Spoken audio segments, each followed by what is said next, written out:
Chapter 30. And Moses spake unto the heads of the tribes concerning the children of Israel, saying, This is the thing which the Lord hath commanded. If a man vow a vow unto the Lord, or swear an oath to bind his soul with a bond, he shall not break his word. He shall do according to all that proceedeth out of his mouth.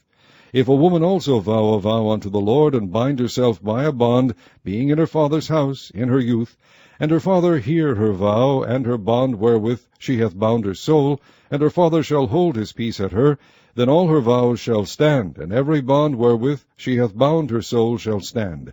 But if her father disallow her in the day that he heareth, not any of her vows, or of her bonds wherewith she hath bound her soul, shall stand, and the Lord shall forgive her, because her father disallowed her. And if she had at all an husband when she vowed, or uttered aught out of her lips, wherewith she bound her soul, and her husband heard it, and held his peace at her in the day that he heard it, then her vows shall stand, and her bonds wherewith she bound her soul shall stand. But if her husband disallowed her on the day that he heard it, then he shall make her vow which she vowed, and that which she uttered with her lips, wherewith she bound her soul, of none effect, and the Lord shall forgive her. But every vow of a widow and of her that is divorced, wherewith they have bound their souls, shall stand against her.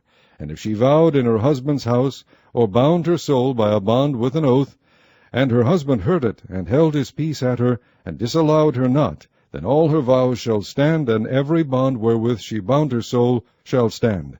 But if her husband hath utterly made them void on the day he heard them, then whatsoever proceedeth out of her lips concerning her vows, or concerning the bond of her soul, shall not stand.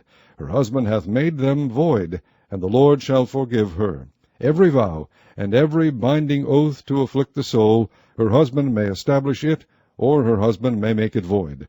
But if her husband altogether hold his peace at her from day to day, then he establisheth all her vows, or all her bonds, which are upon her. He confirmeth them, because he held his peace at her in the day that he heard them. But if he shall any ways make them void after that he hath heard them, then he shall bear her iniquity.